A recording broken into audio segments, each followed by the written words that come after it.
What's up, guys? It's Ragnarok here, and today we are back in Skyrim. That's right, you guys, and don't snap.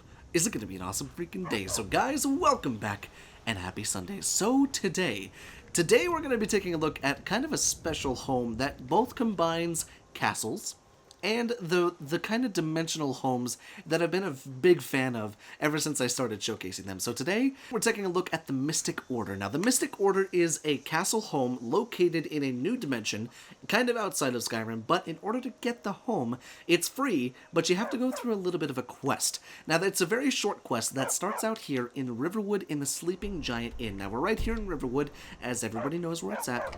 Go into the Sleeping Giant Inn, walk up to the bar. That's how you want to start your quest. Once inside, like I said, walk up to the bar, and up to the left side of the bar, you'll find a book called The Mystic Trilogy, Volume 1.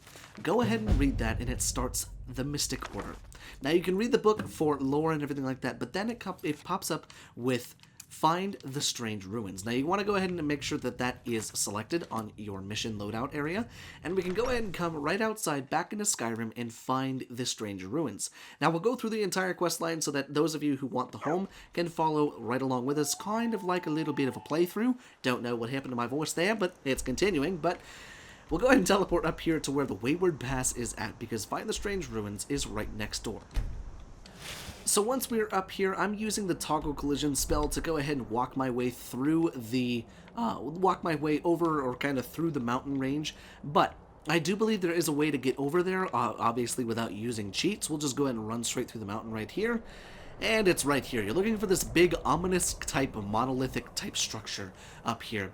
Now we can go ahead and make sure that there is indeed a way to get up here. Yeah, there's a pathway up here. It looks like if you come, let's see, where does this lead? Yeah, look, oh yeah, there's some steps right there. So if you come from that dwarven ruin right there, which is Alftand, if you come from Alftand, or if you come probably from Winterhold, or maybe, is Dawnstar close by? Dawnstar is kind of close by, but you're looking at Driftshade Refuge, Snowpoint Beacon, and Alftand to be your closest way of getting to the actual thing, because there is a road that goes right there, so you can come up there. But let's go ahead and walk our way over to here, and we want to find these strange ruins. We'll go ahead and tick that off right there, and we'll just go ahead and run our little butts on over here. So completed Find the Strange Ruins, search the Strange Ruins for a book and a key. So there's two things right here. We've got the Mystic Trilogy Volume 2, which we can go ahead and take, and the Strange Ruins have been discovered, and inside of the scry is the key to the Mystic Cave. So now all we need to do is find the Mystic Cave. And the Mystic Cave is actually located over in the Reach. So over here, next to Reachcliff Cave and Reachwater Rock, we can go ahead and teleport over there and take a look at the cave where the actual home is located. So I misspoke there for a second. The home is actually not located in the Reach. The rest of the quest is located in the Reach. I apologize about that, because the home itself, you have to take a teleporter to, which is pretty cool. But we can go ahead and come down here. And like I said, I'm in God mode, so I won't really have to worry about fall damage or anything like that. But the cave is right next to here. Now, would you have to get the key, or would you have to get the books in order to find the cave? Maybe not, but you would definitely need the key to get that. So maybe you could find the cave first, and then that'll take you to the box with the key, or the scry with the key in the other book. Not sure if that's a possibility. I imagine it probably is, but then again, like I said, I'm just not sure. So inside of here, there will be mystic mages that you have to kill in order to get kind of like the final rite of passage to go through the house. So once you get in here, there are a few things that you'll need to kill. Defeat Goran in the Mystic Cave. Now we're just going to go ahead and run through here real fast. I have an instant kill spell on my left hand. Nope, that is the incorrect thing. That is not what I wanted. That's what I wanted. That's the instant kill. That's the instant kill spell. Just go ahead and run through here. You'll come to 3 switches. Pick the one on the left if you don't want to be poisoned. It's always the one on the left. Always remember that shit. But if we go ahead and come up in here, we're going to kill him. Nothing else in here that we need to see. So we just walk through the grate, and there's a few kind of assorted materials as you walk through here. They're pretty good ones, honestly. It might be worth it to stop and pick them up. But as we walk up through here, we're going to come into another main room with another guy, and you missed.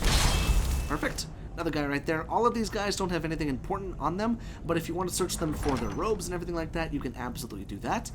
Then when we come into the final room, there's a few things in here that you could really put to use, one of which is a quicksilver mine right here, quicksilver ore mine. Now then we've got two other people coming. We've got Goran and we've got the other mystic mage. So we can go ahead, take him out, and take him out. Perfect. So then you just loot Goran, return to the strange ruins after killing him. But what's neat is this home actually comes with a brand new robe that you can wear, but do keep in mind that equipping it might make the game freeze for 10 seconds like it's doing right now. Like I clicked equip on the boots, but there we go. So the rest of the armor goes on pretty quickly, and then when you put on the final piece of armor or the final piece of robe, it takes a little bit to load on, so that can be a little bit difficult. But they're really cool looking robes, honestly. I like the way that they look. Really, really neat. But now, once he is dead, you run back through the ruin, and then you teleport back to the strange. Ruins in order to teleport to the actual home. I promise there's a home in this mod somewhere. Okay, so now once we are back at the strange ruins, you'll notice the mystic portal has been opened just kind of automatically. There's a couple little light sconces up here, but as you approach the mystic realm, you just walk straight through it. Does kind of a strange little glitch right there where it pushes the screen like it's trying to run off the side of your TV or your monitor, and then you are teleported into the mystic realm. Now the mystic realm is once again with this kind of big open like moving sky and everything like that. It makes it feel like you're in kind of a crystal ball almost. It can get kind of disorienting if you look at it for too long, but you'll hear that there is indeed a dragon flying up there. I believe it's friendly. It didn't attack me on my initial walkthrough up here, but you can go right back through the portal to get to Skyrim, which is very, very cool. Really, really neat to see. Now, as we walk along this pathway, you'll come across all these little sconces that have these nice little mage lights above them, and it's just kind of a really peaceful little area through here. There's a little torch bug. I'll take him. And then the goddamn Nern roots all over here. But for those of you that are alchemists, it's probably a good idea to have a home like this, especially with a bunch more Nern roots.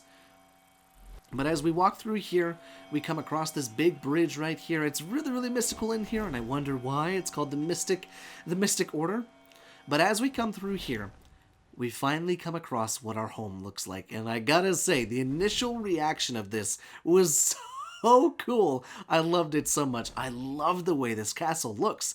Now, what's interesting about it is it's actually a building that's already in Skyrim in Solitude. I believe this is the Bard's College, if I'm not mistaken. There's really only one building in Solitude with a spire like that, with a big kind of cupola on top. And I believe that's the Bard's College. But without further ado, and in typical Ryantium home showcase fashion, let's break this mother trucker down, shall we? So we'll start with the outdoor courtyard. There's all sorts of these lights all over the place. It's a little barren on the outside. A bunch of little seating areas out here to kind of socialize with you and your friends and stuff like that. Not much to do on the outside, except there are a few things over here. I like the big windows right here, the big kind of square and circular windows. A couple of these big, what are these called? Kegs, kind of. And then over here, we have ourselves a blacksmithing area. We have our blacksmith forge with our resident blacksmith, which you can indeed buy and sell things from. We have our workbench. We've got a kind of a barrel, which I don't know why it says steal from. Could be because this is maybe part of his store, quote unquote. And then we also have our grindstone, as well as our woodcutter's axe, and it seems a wood chopping block, which is always nice to see. And an axe in the head of this dummy. We've got our tanning rack, and all sorts of that good stuff. But the meat, the bones, the potatoes, the casserole, everything like that, it's all on the inside, guys. So let's go ahead and check it out, shall we? And here we are, completed the Mystic Order. So now we are inside the Mystic Manor, and you will find a lot, in fact, most of the architecture in here is very reminiscent of the Bard's College, Proudspire Manor, as well as the Blue Palace. But do not let that sway you, because there are some nice custom things here in this castle. So the main entrance is very reminiscent of Proudspire Manor in it that it only has like a nice little bench with kind of a nice little area to hold your fruits. I'll take an apple, thank you, even though I'm allergic. A little bookshelf right here, but it looks more so as a display case rather than a bookshelf. But as we walk through here, we have a vendor over here, which is always nice to see. We've got ourselves a nice little seating area, just kind of like a nice little commons area, if you will. Lots of bugs floating around in here, and if you want that many bugs, definitely think about downloading TLS Insectopia, as well as Prismatic Insects of Skyrim. Now we have Erotic right here.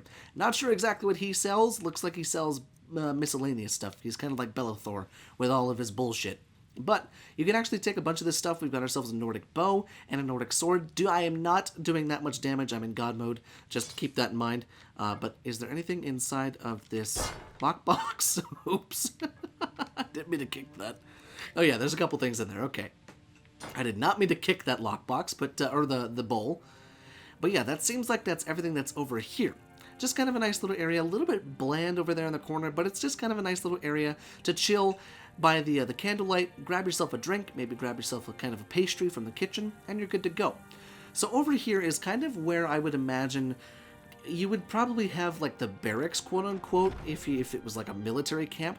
But this is actually probably where your guests will stay, your followers, maybe your kids, anything like that. We've got ourselves some major wardrobe action over here, which is always nice to see. Got a whole bunch of that stuff. A couple wardrobes right here, some cash, I'll take that, thank you. But overall, just kind of a normal vanilla bedroom. Nothing too special, nothing that makes it stand apart from a whole lot of the Solitude homes and everything like that, and the Solitude architecture. Each one of these rooms is identical in that it is kind of a children's bedroom or a follower's bedroom, which is great. They just kind of changed the layout a little bit. Like I said, kind of bland in all of these rooms, nothing's really changed a whole lot, so these are not the most interesting sections of the house. But as we move through here, once again, we've got a nice little seating area right by these windows. Always nice to have a little bit of natural light coming in here. But this seems to be everything on the first floor, the initial floor. We can go and walk downstairs and see what else there is to offer inside of this castle.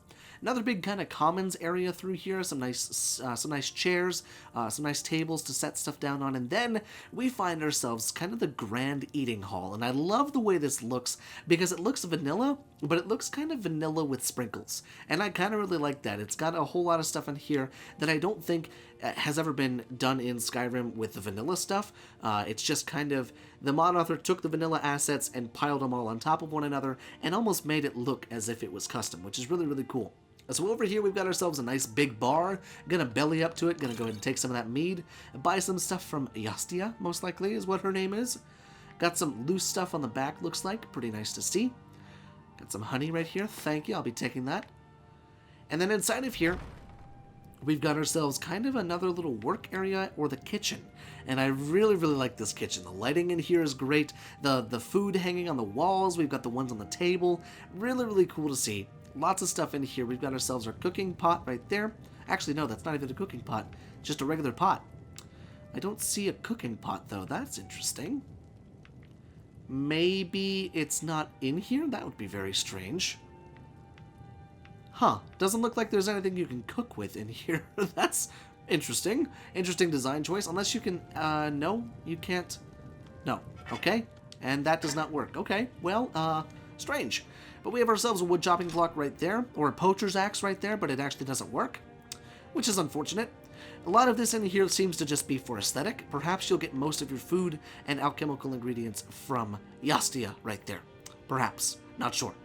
So we can go ahead and move swiftly through the home once again, over to here, and we've got a couple decisions to make. We can go through here, or we can come through there. We'll come through here first, since we just opened the door, and in here is the grand kind of armory. Now, I'm not going to show you what's behind me just yet, but here looks as if we've maybe got an armor salesman. Yes, indeed, an armor and a weapon salesman. And then right here, we've got ourselves kind of some loose weapons, grand staff of repulsion, iron greatsword, all sorts of that stuff. That is a... Is that a giant's club? That's pretty cool. That'd be pretty cool if you could if you could equip it. A couple loose weapons here on the table. And then I saw another vendor over here. Perhaps this is a bowyer? Or a light armor specialist? Nope, it looks like they sell the same exact things. But overall, it looks like you got a whole bunch of stuff that you can actually pick up and use, which is always nice. I like it when there's static decor, but I also like it if you get kind of a step up, especially in a free home. But bam! Look at this. We got ourselves tons and tons and tons of armor racks, or of armor mannequins and weapon racks, and a couple weapon plaques, which is always nice to see. And they do indeed work. You just click on them and you're good to go. They're not like some of the old Hearthfire ones that would get glitched and not work. Always really cool to see the weapon racks, the weapon plaques, and the armor mannequins inside of there. And then, last but not least, down here, we've got this door. Now this door, when I opened it up, I saw all of these beds and all of these separators and all of these kind of wardrobes in here, and I was like, what the hell is all of this stuff? Chances are, this is where the staff sleeps. If I had to guess, this is most likely where the staff sleeps. Either that, or those are upstairs, the ones that we saw previously, and these are your follower and your children's bedrooms. Not sure exactly, but it's probably more so for aesthetic rather than function. So moving swiftly again, once again through the home, we find our way upstairs to see what the rest of the castle has to offer and what's left of the castle that has to offer. A couple little cupboards up here, and then up here is kind of like a really mystical, kind of really enchanting area up here. It's really, really pretty. A bunch of loose books here just in case you want to grab one. But inside of here, this is kind of our, I want to say this is the alchemy area, if I'm not mistaken. Yes, so this is the Alchemy enchanting, just kind of hangout spot in here, kind of a nice indoor garden. Chances are you can buy like spell tomes and potions and poisons from this woman. Maybe some alchemical ingredients, which is always nice to see. Yes, indeed. So all sorts of that stuff that I just mentioned. Looks like we have a free Daedra heart right there, which is always great, especially those of us trying to get Daedric armor. Looks like we have all of the shrines right here. Another great thing to see, and pretty much it's like a staple in every single modded home that I've ever done. Bunch of loose stuff inside of there. I'll always love these little mannequins that they put on like shelves and stuff like that. They look so cool. But yeah, over here, alchemy and enchanting table. Great to see. And I love the high ceilings. The high ceilings in here really gives it a nice touch with the ominous statue of Talos right there. A little bit terrifying, not gonna lie. But then last but not least, we have our bedroom. And I don't think I missed everything over here. No. We have our bedroom in here. Now, the bedroom, like I said, with this home, it's more so vanilla with sprinkles, which is always nice to see, especially those of us that don't want a flashy castle, like the Castle Shellblads or anything like that. But it does come with one thing, and I thought this was a teleportation pad. It, in fact, is not. I believe this is a Magicka regeneration chamber. So if we go ahead and take God mode off, let's see what it's doing. And I think it's hurting me, honestly. I'm not sure, though. But what if I go ahead and use one of my destruction spells? Go ahead and do this. Okay. Yes. So that's exactly what it is. It's a Magicka restoration chamber. That's pretty interesting now, isn't it? I'm not exactly sure why you would want it inside of your home, because you can't just kind of teleport inside of here. Kind of unfortunate with that, but that is kind of a nice thing to do if you're testing out spells or anything like that. Kind of cool to have. But we've got that. We've got a nice little study over here in the corner. Very, very kind of boring, if I could say that, over here in the corner. A nice little bookshelf. And then last but not least, our bed. Now, I do believe that's everything that this home has to offer. And as far as flashiness goes, like I've said, it's vanilla with sprinkles. So it's not something that can be as flashy as Shellblad Castle or Raven Castle, or even Castle Volkihar for that matter. It's not the prettiest, I'd say, but it is certainly one of the most functional that I've seen, and I think it's kind of neat that it's in kind of a different dimension. You know, I've been showcasing a lot of the dimensional homes, and I think the fact that there's a castle in the dimensional area is really, really kind of cool. So let me know, guys, would you use this down there in the comment sections? Did you like it? Did you hate it? Let me know. And with that being said, thank you so much for watching, and I will see you in the next video.